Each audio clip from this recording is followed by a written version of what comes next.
gente falar um pouquinho sobre Transparent Data Encryption, Vault Core, criptografia transparente. Meu nome é Fernando Amauri, sou Country Manager da Fornetics. Por favor, entre sempre em contato comigo via LinkedIn ou por e-mail. Estou sempre disponível para resolver dúvidas. A ideia é a gente manter esse vídeo aqui em 10 minutos para concluir as ideias em torno de uma criptografia transparente usando os TDEs das mais comuns bases de dados do mercado.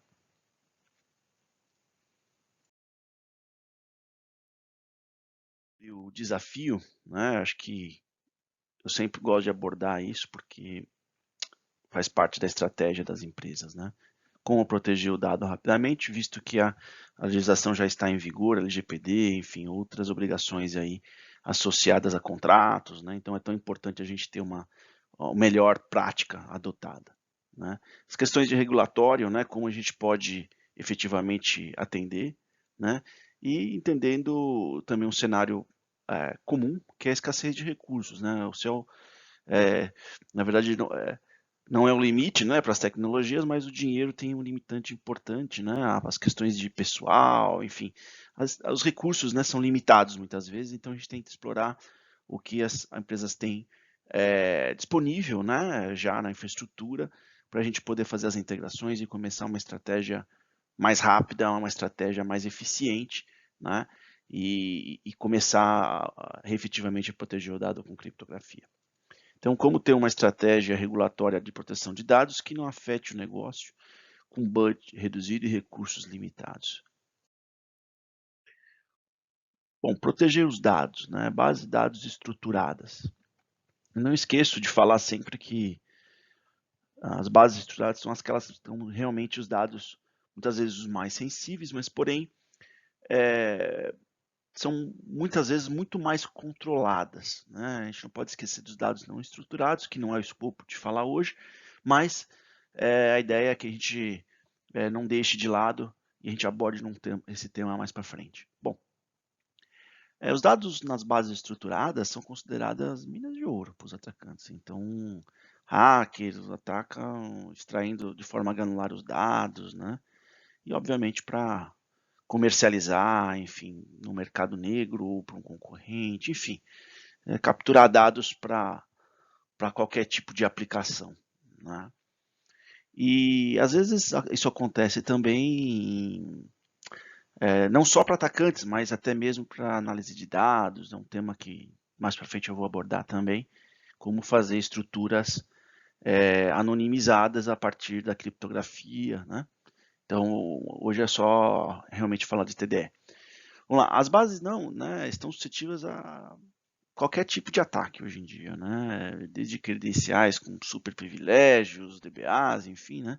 Códigos maliciosos, injeção de códigos, né, em aplicações, políticas mal implementadas de acesso, então usuários que em tese não deveriam ter recurso de acesso às bases de forma tão granular nos dados acabam tendo, né?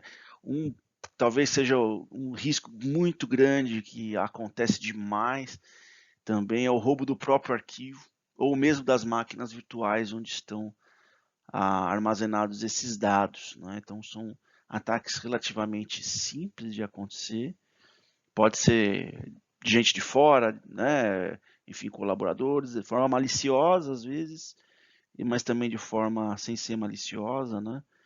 As pessoas acabam extraindo os dados, enfim, manipulando de forma inadequada, e aí, obviamente, vai expor a empresa. A ideia da gente é eliminar tanto os maliciosos quanto os não maliciosos. Obviamente, né, há um risco elevado de segurança. Então, a gente tem que endereçar isso da forma adequada. O que é o TDE? TDE quer dizer Transparent Data Encryption, criptografia transparente. Por que surgiu isso? As bases de dados mais modernas precisavam se adequar às legislações e por isso os fabricantes adicionaram a criptografia para proteger e dar sigilos a esses dados. Portanto, a ideia foi aqui implementar uma estrutura que não houvesse necessidade de alterar as aplicações. Isso era uma barreira muito importante para as questões de aplicabilidade da criptografia. Deixar transparente é fundamental. Essa tecnologia já é compatível com vários tipos de bases de dados. As mais conhecidas, como IBM DB2, Oracle, Mongo, MySQL, SQL, e muitas outras já possuem esse recurso.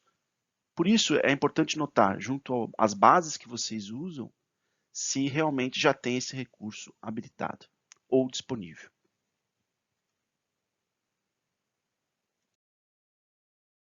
Como funciona o TDE? É uma criptografia que ocorre na base de dados. Então, todos os serviços, todas as questões associadas à criptografia vai ocorrer no servidor de base de dados. Esse é um ponto fundamental, porque também acaba incluindo alguns pontos relevantes de processamento, de performance. Você tem que lembrar que tudo vai ocorrer no cluster onde está a base de dados. Ele não ocorre processamento, não tem nenhum tipo de processamento na camada da aplicação. Tá? Isso ocorre também com que os dados, quando trafegados entre a base e o servidor, ele não esteja de fato criptografado por essa estrutura. Ele pode ser criptografado por um TLS, SSL, enfim. Porém, todo recurso é executado nas bases de dados. Então, como é que funciona? Primeira coisa, você vai habilitar, né, a questão de TDE. Geralmente são poucas linhas de comando na própria base de dados. As chaves são criadas, porém armazenadas na própria base de dados. Habilita-se também depois as questões de criptografias para os dados já incluídos nessas bases. Você pode ter uma função, uma rotina de criptografia em batch. Então, os dados passam a ser criptografados, né? Muitas dessas tecnologias permitem selecionar de forma granular colunas. Cada base de dados tem a sua característica, porém é bastante efetivo essa metodologia. Uma vez que está criptografado na base, né, as aplicações começam a fazer os queries, né, elas começam a interagir com essa base. Né? A base, obviamente, verifica as credenciais de acesso, executa, né, as rotinas de criptografia, né, nos serviços,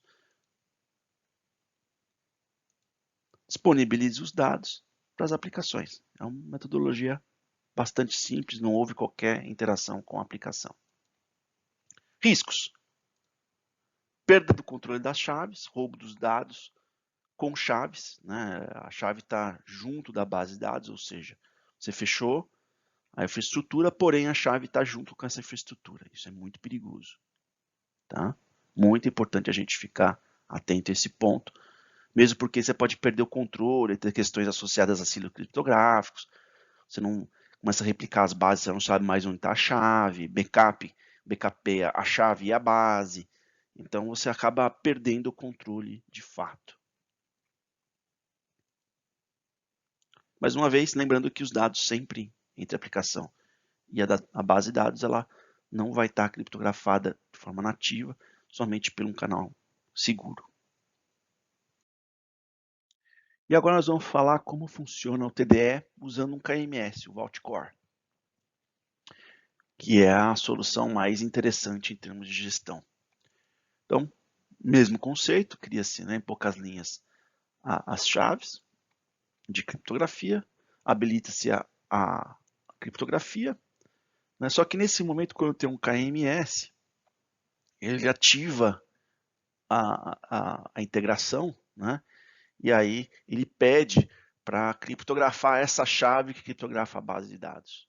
Né?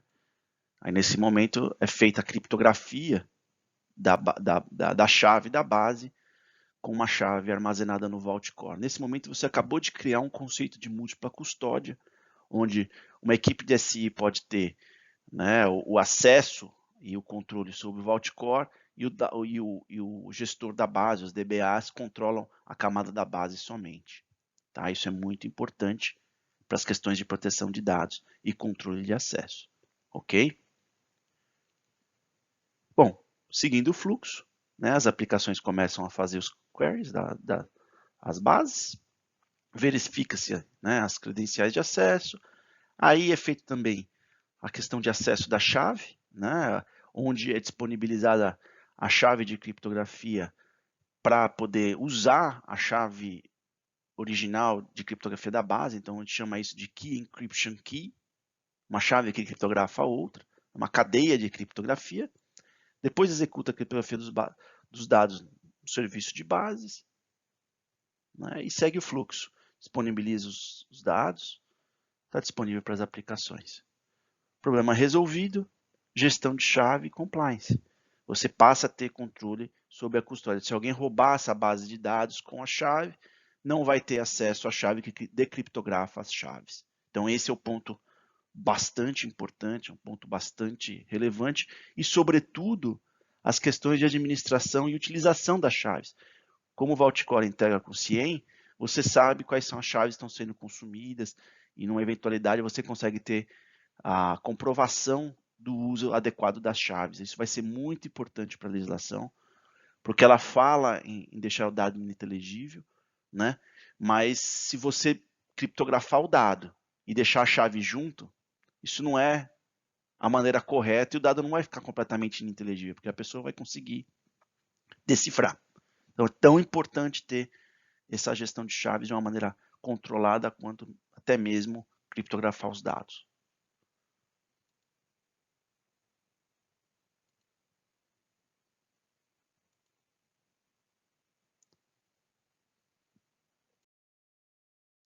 Obrigado, por favor, mais uma vez, peço que entre em contato conosco para fazer demos, solucionar dúvidas, enfim. Estamos aqui para ajudar vocês aí a concluir o projeto de Transparent Data Encryption.